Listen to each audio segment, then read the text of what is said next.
Thank you very much.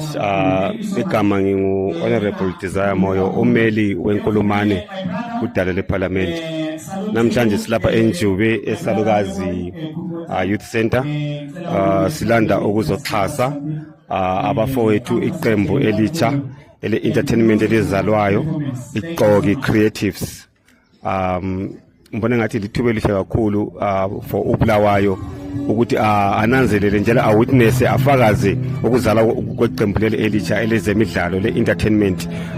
Sokuyindlela yokuthi ama-artists abatsha ama-youth beziphilise lapha koBulawayo. Sikhangelele ukubana kulobunzima kakhulu in terms of employment opportunities.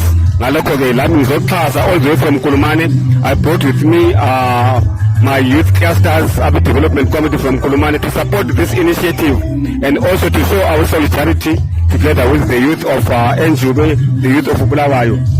Senzela mhlophe iGqoki Creatives sisithi khona kuhle kakhulu kulondoloza amasiko ngapha sithola indlela yokuziphilisa, way of livelihoods, ukuthi abantwana bethu bephile bebe away from the streets, senqabele i-drug and substance abuse. Ngalokho-ke ngithi halala amhlophe.